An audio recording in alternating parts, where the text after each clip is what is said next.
Welcome to CSIS Online. The way we bring you events is changing, but we'll still present live analysis and award-winning digital media from our Geopolitics Ideas Lab, all on your time, live or on demand. This is CSIS Online.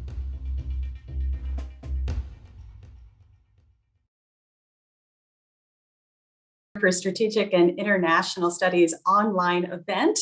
Today, we are talking about the evolution of Russian cyber tactics and techniques. My name is Heather Conley. I'm director of the Europe, Russia, and Eurasia program at CSIS. And we're delighted to bring to you the first event in 2021 of our Russia Military Capabilities Working Group. This has been a dedicated area to study and understand Russia's military capabilities and their tactics. And we are certainly very grateful for the support of the Russian Strategic Initiative as part of U.S. European Command in Stuttgart, Germany. Of course, anything that is said and argued, conclusions today are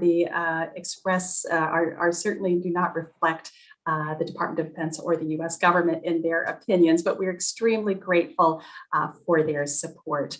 I can't think of two better people to help us unpack a series of major issues that have happened in the cyber realm over the last several months. And certainly that was the SolarWinds attack on our supply chain, a penetration operation. And with us today, we have Dmitry Alperovich, who is the co-founder and executive chairman of the Silverado Policy Accelerator. It's a bipartisan public policy organization that focuses on national security, foreign policy, and cybersecurity. Dmitry was also the co-founder and former chief technology officer of CrowdStrike, a leading cybersecurity company. He also is a special advisor to the Department of Defense. And I'm also absolutely delighted to introduce my partner in crime at CSIS, Dr. Jim Lewis, who is Senior Vice President and Director of the Strategic Technologies Program at CSIS. Jim is one of the leading thought leaders on cybersecurity, and we're absolutely delighted that he could join us. So with that too long of an introduction, I want to jump right in, and Dmitry, turn to you, please, and help us. As the SolarWinds story was breaking, tell us what it told you about both Russian tactics and perhaps U.S. response to that. You've argued that this attack was targeted and responsible, that Russia was using a scalpel. So those to me sound a little complimentary in that term, but tell us what it told you about the tactics of Russia in the cyber domain. And welcome, thank you for joining us. No, thank you so much for having me. Really pleased to be with you today. So, you know, I'm not typically in the business of giving compliments to Russia, and I've spent a large chunk of my career working to uncover Russian operations, including ones that break norms, such as the election interference in 2016 and many others. But when I'm looking at the SolarWinds operation, this strikes me exactly the type of cyber operation that we want Russia to constrain itself to. Very targeted, very precise, very little collateral damage, going after traditional national security targets, primarily US government agencies. We shouldn't be happy that they're successful, and we should not certainly pat them on the back and not respond in any way, but we should realize that this is exactly the type of operation that the US intelligence community itself would be very proud of executing against our own adversaries. Why do I say that? Well, first and foremost, it's important to understand how this operation unfolded. This was, as you mentioned, a supply chain hack. This is not a new type of activity. We have seen both Russia and China and others using supply chain vulnerabilities and supply chain attacks to get into hard targets. And that's exactly what they did here. They targeted SolarWinds as well as other companies in the IT and cybersecurity space to get inside their network. In the case of SolarWinds, backdoor their code to introduce a malicious Trojan horse into that update.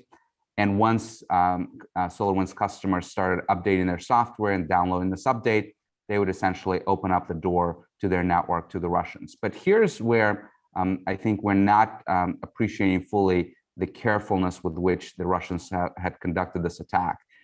Once they started to get pings from literally tens of thousands, the estimate is about 18,000 victims actually downloaded the update from SolarWinds alone. And once they started getting pings from all those networks, they did something that I think they deserve some credit for, which is in 99% of the cases, they looked at who the network is that's calling back. And some of these were Fortune 500 companies and others that I know for a fact that Russians have targeted in the past, but they said, you know what, we are not interested in this victim, and we're going to send a kill switch to the malware that would permanently shut down our ability to access it, both for us and anyone else. So in a way, they've constrained the total target set that they exploited to two types of organizations: government agencies, and we know there's probably a dozen different government agencies that have been targeted, including Department of Treasury, Department of Justice, and a number of others that you would expect the Russians to want to go after and steal sensitive information from.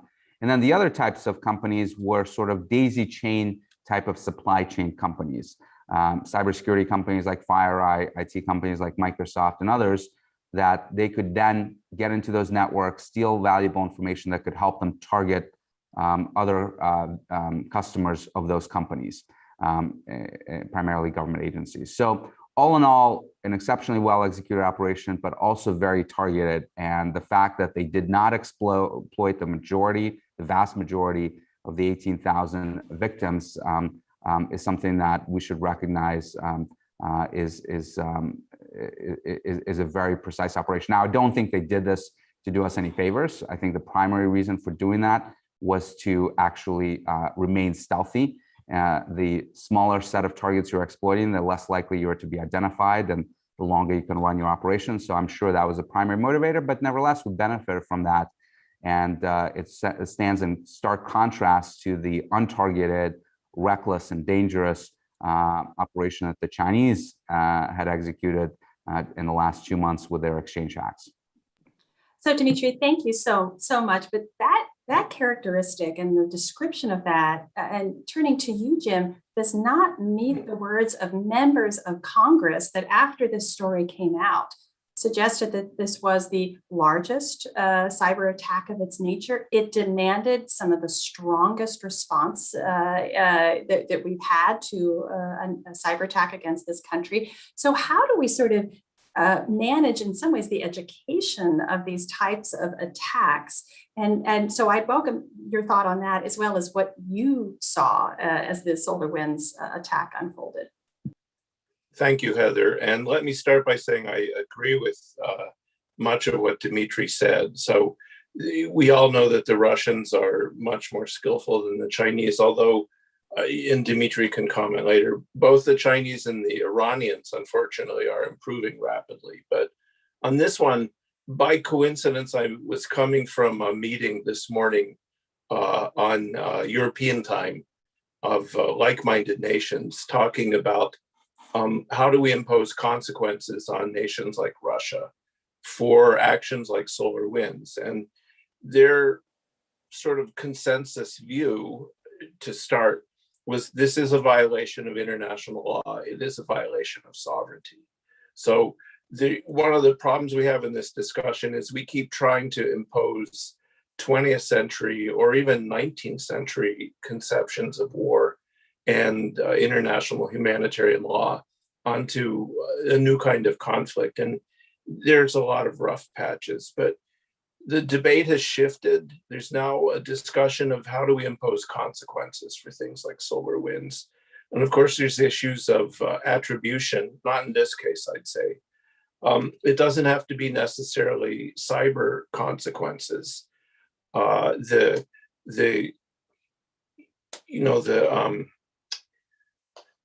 concern is that many of the tactics that we've used in the past against Russia are no longer effective, so that there are no really meaningful sanctions we could impose on Russia. That's in part quoting Russians who say, oh, another sanction, who cares? Line forms to the left. So we are looking for new ways to respond. There is a normative framework out of the 2015 UN agreement on norms and confidence building measures. But what people have noticed is that while there is a normative framework that's based on international law and concepts of sovereignty, Russia and China pay no attention to it. So how do we change that? And interesting idea I heard from a colleague was, let's stop talking about deterrence. Let's start talking about accountability. So that's a good way to think about it, is there's a sense now that these sorts of things will not stop until we impose consequences. There are people who say, so one of my Asian colleagues said, well, we don't want to do things that would, quote, break the internet. On the other hand, everyone said, we don't want to break the internet, sure, but we also don't want to be passive victims. So that's kind of what SolarWinds has done. It has led people, because there is no question of attribution. Attribution's a problem politically. But in this case, there is no question of attribution. I don't know what we will see in response. The Biden administration is working on some potential responses. Some of them are domestic and will appear in the next week or two in an executive order. Others involve responses to the Russian activity. I don't know what those would look like, whether it would be like what we saw in 2018 against the Internet Research Agency or something else. But, SolarWinds, not unusual, not a big deal. The usual Russian skill, as Dmitry has said, but something that will prompt some kind of response. So we're at a transitional moment in cyber conflict, and SolarWinds, while not a cyber Pearl Harbor, I hate that phrase, it's at least 30 years old at this point. And it's never happened. It's not a cyber Pearl Harbor, but it is focusing the debate on how do we impose consequences. I want to hold that thought because I really want to walk through some of the responses and how we think about that. But Jim, thank you so much for really shaping sort of where we are today. Let me just dig a little deeper, and Dmitry, turn to you, because as I said, I want to build out sort of who within Russia is responsible. And I think there's a lot of confusion between the GRU and their tactics, the SVR and their tactics. Could you give us some insight in sort of who is within the Russian security services managing these cyber attacks, and sort of the inherent nature of that tension, if you will, because you see very different behavior and tactics depending on who is doing the attacking? I think that's a really critical question, Heather, because we tend in the West to often treat Russia as a monolith, as if all Russians are the same, all Russian intelligence agencies are the same, and they all only take orders from Putin and do exactly what Putin says. Of course, the truth is much more complicated. When it comes to the intelligence agencies, there are three primary intelligence agencies in Russia. The SVR and the FSB are the successors from the KGB days. SVR was actually the first department of the KGB, which was focused on foreign intelligence. The FSB largely inherited other departments that were focused more on domestic issues, and has largely stayed to that remit, although domestic in Russia is often broadly defined to include the near abroad and the Baltics and other things that we would not necessarily think of as domestic. And then you have the GRU, which is actually the oldest intelligence agency in Russia. It was created right after the Russian Revolution in 1918, predates actually the Cheka, which later became the KGB, and is really has always been the most reckless and the most thuggish intelligence agency in Russia. They've been responsible over the course of many decades for assassinations, and particularly in recent years, they've incorporated the Spetsnaz, the Russian special forces from the Russian military, into the GRU.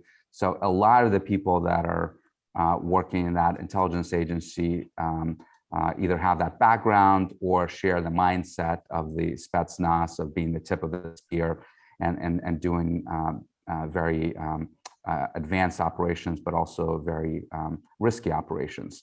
When you look at the SVR, I would say it's the most professional agency in Russia, and it has always been that way, even during the Cold War. Even though the KGB, of course, has committed numerous atrocities, most of those atrocities were committed by the other departments of the KGB that later became the FSB.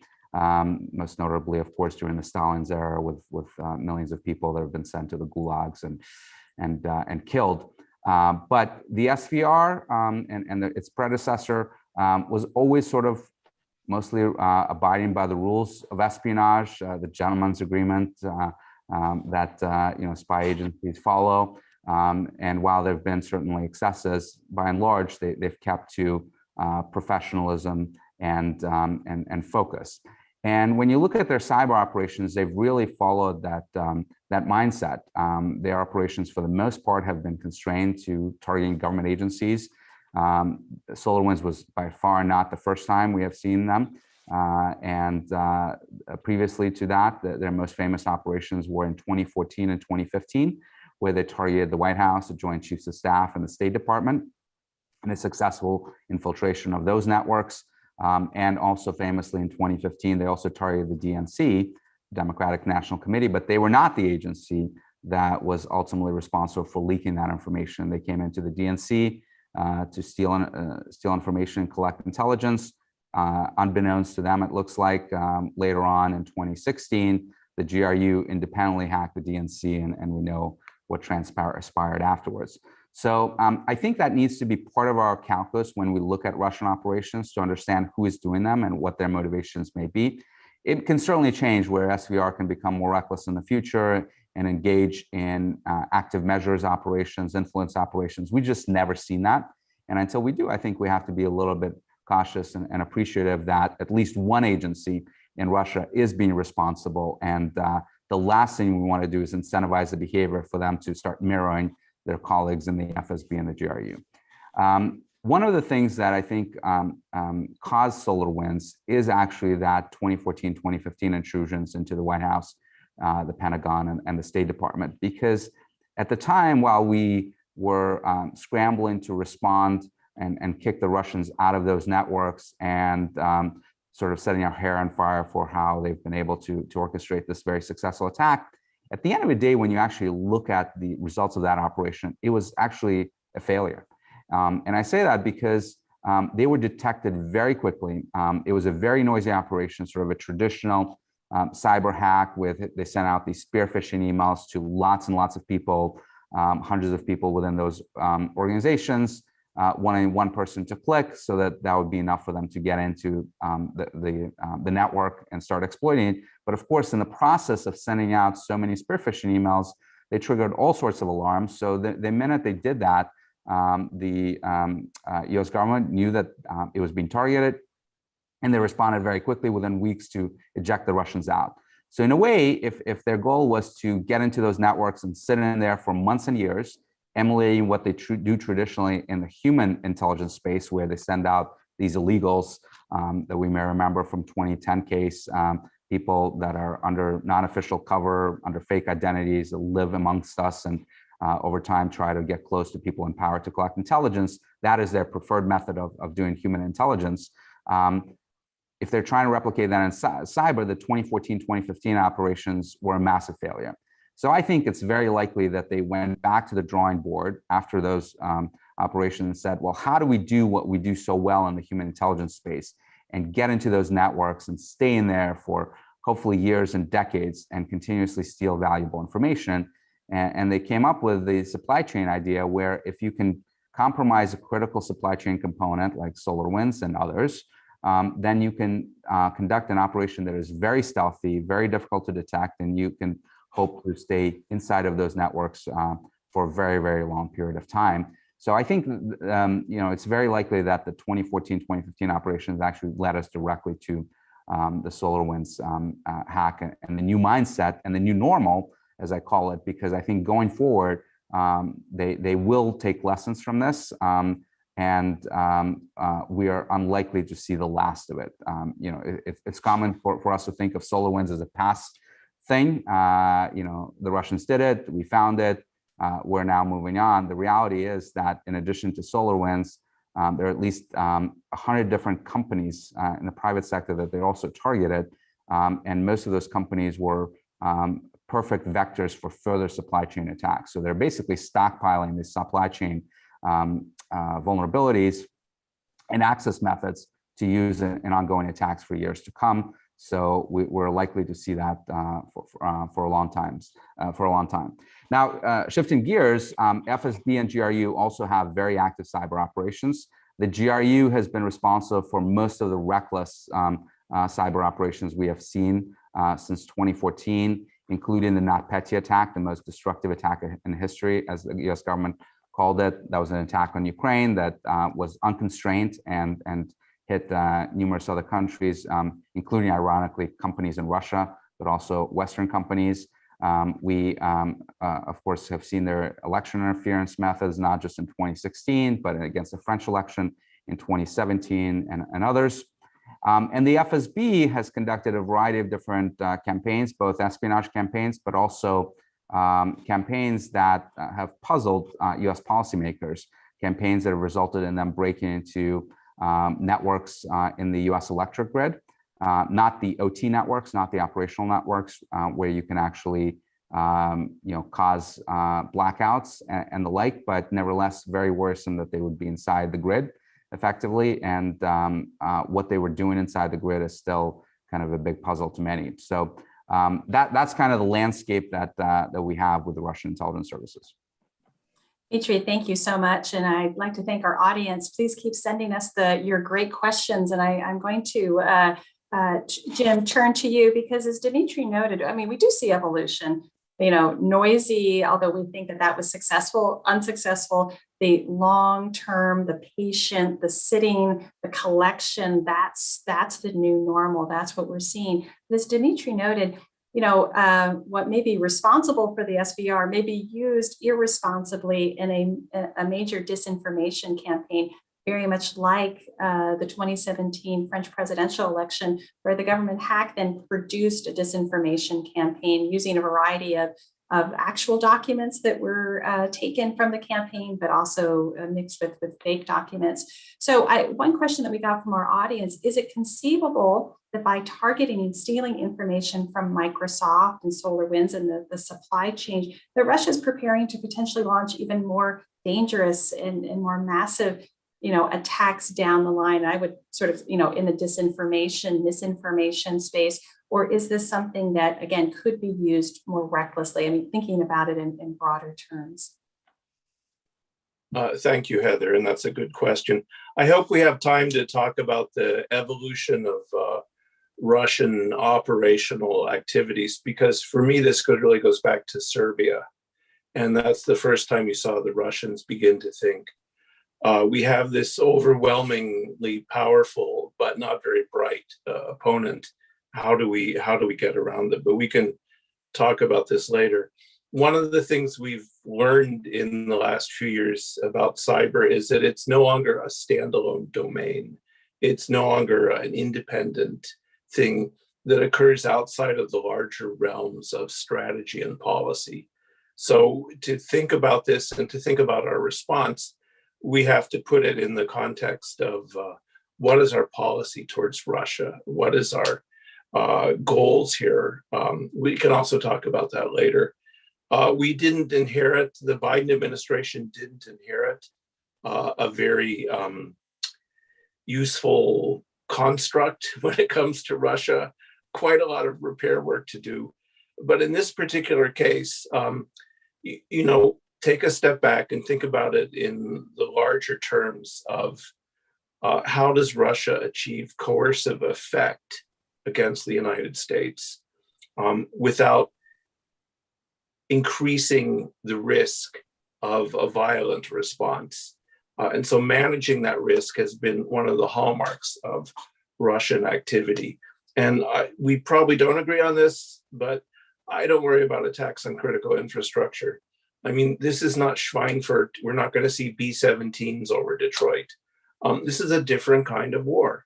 And so the Russians would be very hard pressed to attack critical infrastructure, to do the kind of large scale. We've basically created, and I've said this before, the equivalent of the Maginot Line. We're all huddled in front of, the critical infrastructure to defend it when our opponents, both Russia and China, are going after different targets. So do they do reconnaissance? Sure, everybody does reconnaissance. And so to use a Cold War analogy, every day a satellite flies overhead and it takes a picture and it shows where the targets are. Reconnaissance is not that, it's not regarded as a coercive act, right? And so then the question would be, when would it be in Russia's interest to launch some kind of major old style attack? And I think the answer is never, right? Why would they do that? They're winning now. Why risk having us wake up, right? The Chinese probably feel the same way. So is this a brilliant intelligence operation? Yes. Does it give them immense access to a large number of targets? And Dmitry talked about that. Yes. Is it the precursor to some massive attack? No. Well, and one question that we got very specifically from our audience, and this speaks to absolutely, let's dive into the operational tactics and the evolution of that. Was there a unique aspect of the SolarWinds hack that we had not seen in past campaigns? Was there something in that, other than obviously hitting the supply chain, going in through a different portal? Obviously, I know there's so much that can't be said, open conversation, but is there a feature that surprised you in that? No, and in fact, the supply chain element of it is not new. In fact, the Russians, but the GRU, not the SVR, used the software update mechanism in 2017 when they unleashed NotPetya. In that particular case, it compromised tax software MEDOC in Ukraine. Everyone that downloaded the updates for MEDOC was compromised. In that particular case, the payload was actually destructive. They were not interested in espionage, they were interested in taking down networks. So it's not new. The SolarWinds operation was exceptionally done. Virtually every element of it was very carefully crafted for stealth and long-term persistence. So when you look at the sophistication, it was top-notch. But it's the type of things that we have seen from certain elements of Russian operations in the past. So not at all surprising. And I do think it's important, when we ask the question of can they use the stolen data for influence operations, could they have used the attack for destructive purposes? Well, the answer to that, of course, is yes, they could have, but we typically judge people or countries not for what they could do, but for what they actually do, right? So the reality is that they have not done any of that to this point. Should that change, so should our response. But we've never seen SVR conduct these types of influence operations. We've never seen SVR conduct those destructive operations. The GRU typically takes the lead on that. So I do think that's why granular attribution is important. Understanding which agencies behind it can tell us a lot about the motivations.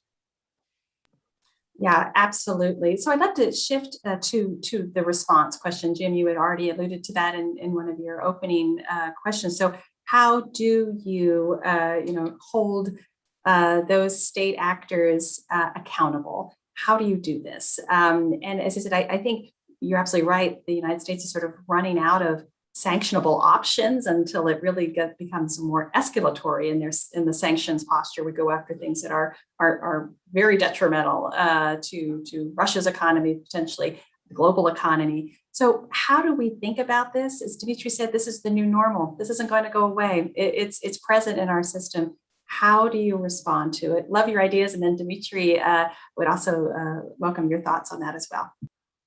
So it's kind of an open secret that the US and its allies have developed a menu of potential consequences to impose in response to malicious cyber action. We don't have a solution set for doing this yet because you still need political agreement, both on attribution, and not in this case, but in general on attribution, and on proportionality. And one key point is that the response to a malicious cyber action does not need to occur in cyberspace. It doesn't have to be as dramatic as the threat that then General Cartwright uttered a few years ago that there would be a cruise missile down your smokestack. That's probably not proportional, but we're working through the issues of proportionality and achieving a political consensus with like-minded democracies on the need to respond. One of the points that I think is still in debate is international law and our norms a constraint on a potential response? You do see a lot of that. You see people arguing, that you get into this complex. If people know what the word retortion is, there's a whole set of potential options that are legal. And one of the things that distinguishes, I'd say, the like-minded countries from the Russians and the Chinese is that we will operate in a manner consistent with international law, right? But that does not mean that we will be constrained or should be constrained in taking action. So first step, attribution in a credible way. This is a problem because it involves intelligence agencies who don't like to talk to each other at a specific level. Second issue is deciding on a proportional response.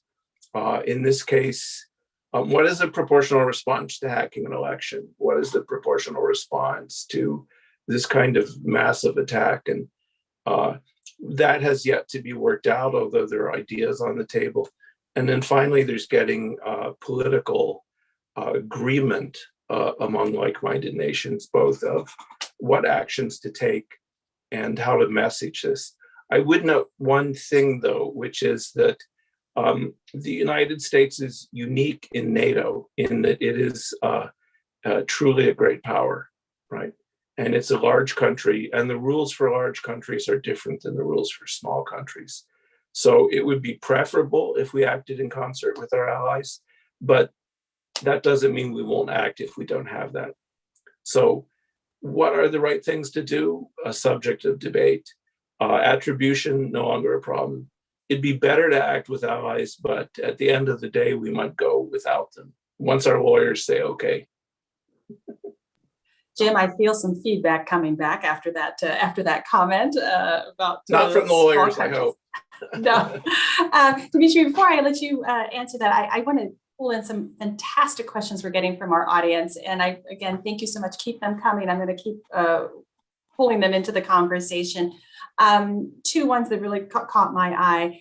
First, SolarWinds, then Exchange, two major technology attacks, and I'm going to ask a question on the attacks part in less than 90 days. Is this unusual? As you said, this is the new normal. Are we just going to see this escalating? And then a lot of questions about, exploitation versus attack. We keep saying the word attack, cyber attack, which of course brings up all that images. We've been attacked. We have to attack back. Is this just an exploitation? As I said, we're using a lot of different language that certainly the press is not using in describing what has occurred. Are we sort of using language that we need to find new words to help understand what's happening? Well, the answer is yes. So if you go by the strict definition that the U.S. Department of Defense put together, there is the computer network exploitation, which is espionage, which is really what SolarWinds was.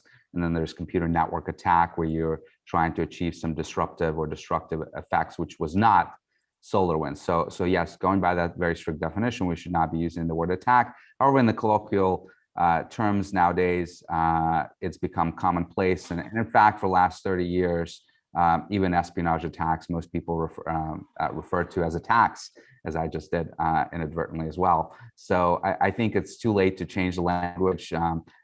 It's sort of the same, I think, inconsequential debate that still revolves in the cybersecurity community about the use of the word hacker. It used to have a very positive connotation.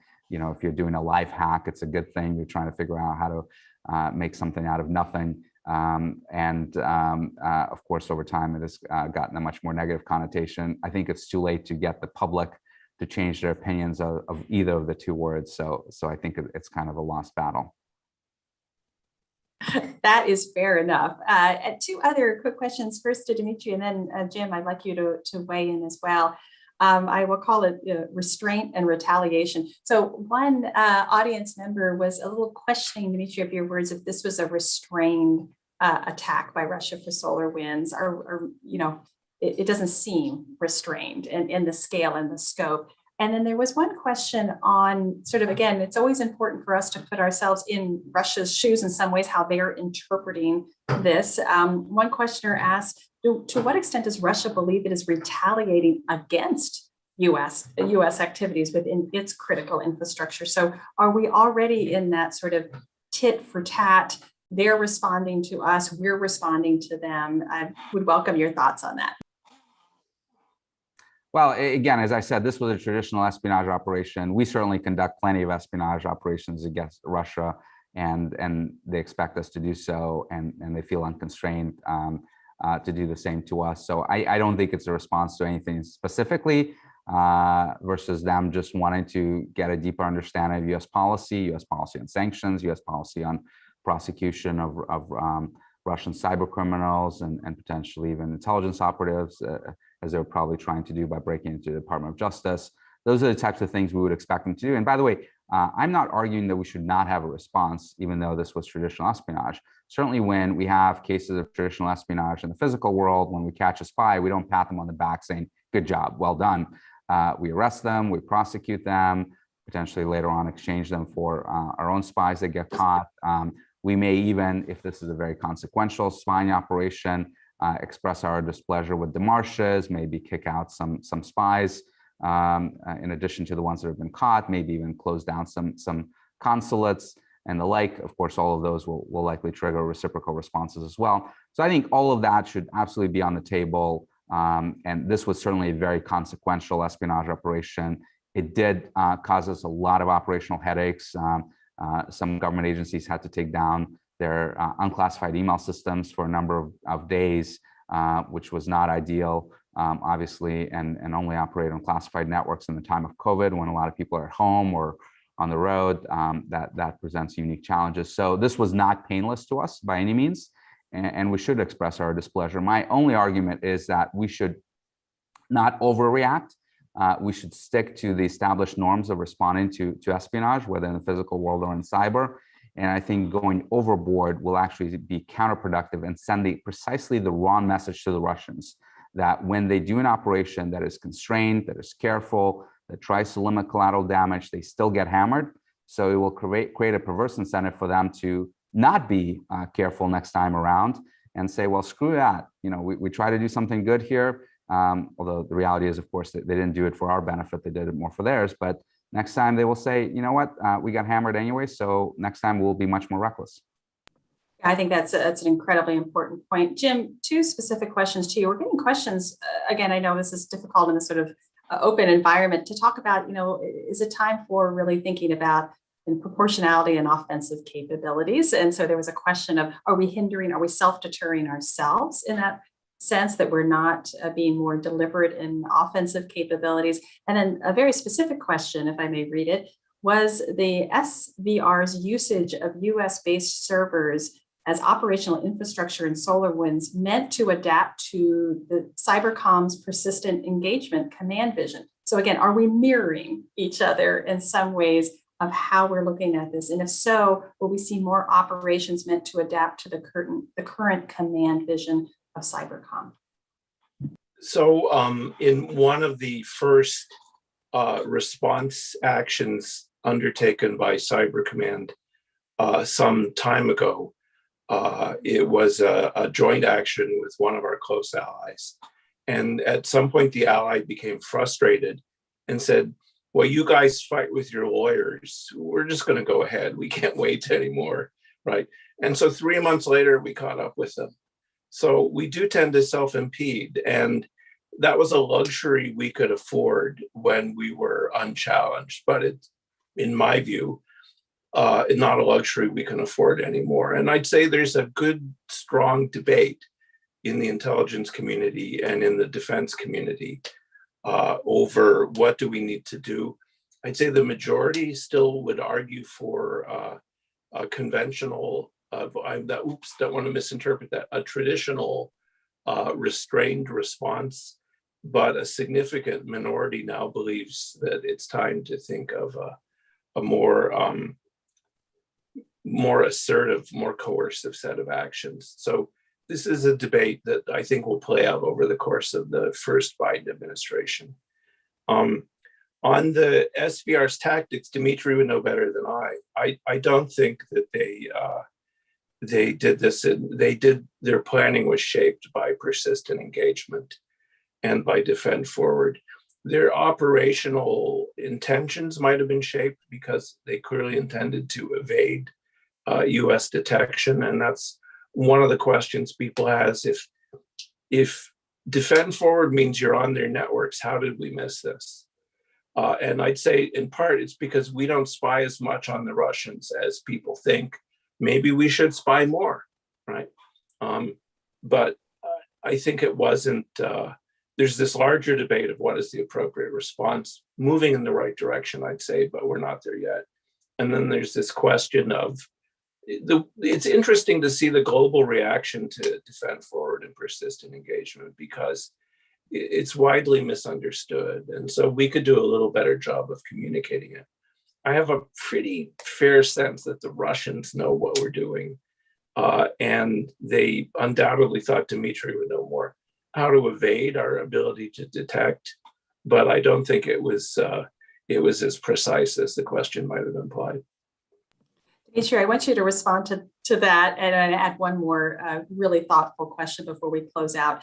Do we still see the contracting of private Russian hackers to support government operations as we did in previous iterations, or have they brought that outside presence inside the house? And do we see that? I'd also welcome, do you see proxies? I'm thinking of sort of Wagner Group and things like that. Are we seeing cyber proxies in any of this engagement, or this is strictly managed by the agencies that this is their remit? Well, welcome your thoughts on that. That's a really interesting question. So we have known for about 20 years now that the Russians have done both things. They've done exceptional job at recruiting talented people to go into these agencies and wear the uniforms and conduct cyber operations on behalf of their government. At the same time, when they uncover cyber criminals, they often go to them, they arrest them, and they give them a choice. You can go spend 5 years in a penal colony, or you can come work for us as an employee of the FSB, excuse me, and wear the uniform and conduct operations that are sanctioned and under full control of the government.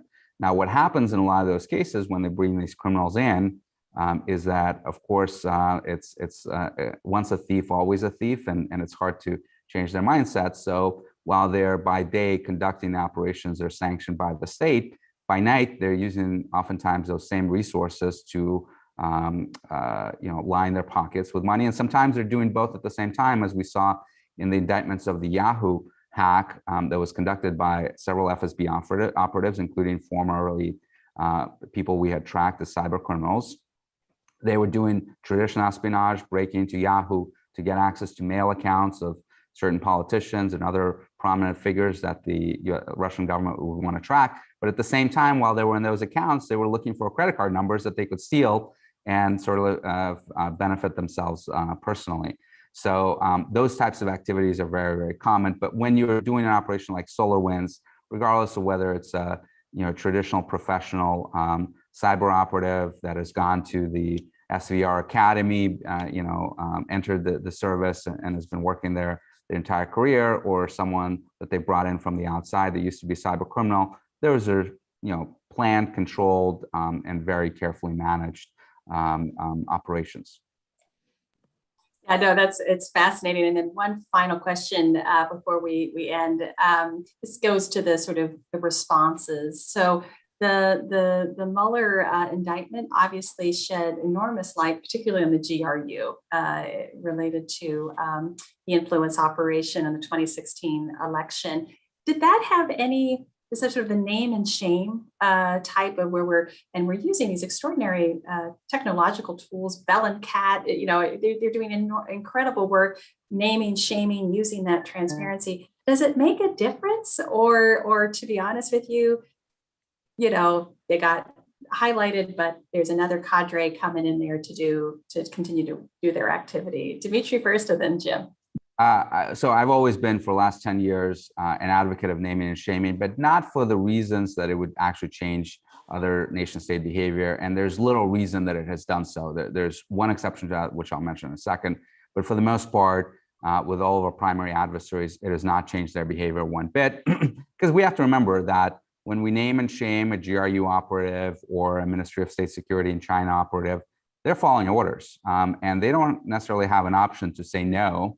Right, that can be a career-limiting move, and in some countries, a life-limiting move to do that. So to expect them to change their behavior because we name them an indictment, that's just not going to happen. But what it does do is actually help the domestic audience realize what is taking place, and helps to mobilize public opinion, including our politicians, to actually push them to do something and confront China on economic espionage, confront Russia on election interference efforts. So I do think it serves a good purpose, but not necessarily to influence other actors. The one exception I want to mention is with contractors in China. And there we have seen some deterrent effect when we've indicted companies that have worked for the Ministry of State Security in China. Those contractors in the last few years have sort of disappeared off the field. And I think the reason for that is that a lot of those people are not wearing the uniform. They're contractors, sort of the equivalent of our Beltway bandits that are just out there to make a buck. And when they get named in indictment, that makes their further career, they may have aspirations to start a cybersecurity company, maybe even work in the West, and those pathways will now be closed as a result of it. So I do think that specific strategy of indicting contractors, at least in China, can have a little bit of an effect. To be determined if it has an effect in other countries, though. Jim, I'll give you the last word before we sign off. So I gave a talk recently, virtually, at a think tank in Moscow, and I used the word indictment, and it led to some energetic reactions from my Russian colleagues, including from the GRU. And I know in China, the Chinese are still neuralgic about the indictments we've used against them. So I love indictments. They're great. They hate indictments. That's a good reason to use them. But indictments aren't going to be enough to change their behavior. So we need to think about what will change their behavior. On the specific issue of proxies, while you were talking, I was looking through the German Foreign Office's paper on the application of international law to cyber conflicts. So I'll read a particular quote. Cyber operations conducted by non-state actors which act on the instructions of or under the direction or control of a state are attributable to that state. So I don't care if you're wearing a uniform or not. If you're doing it, you're guilty. And so on that note, I'll conclude by inviting those non-state actors in Russia and China who act on behalf of their state. I invite you to San Francisco or New York or Washington. We'll give you a warm welcome. So we're entering. Dimitri's right. We're entering a new world. Actually, they shouldn't. The Russians put out an annual. Dimitri, you know this. They put out an annual warning to their citizens not to go to places where they could possibly be arrested and extradited. Probably good advice. So the old lines that we had, the lines from the 20th century or the 19th century, don't hold anymore. That includes proxy forces, which, Dimitri's right, are increasingly less used.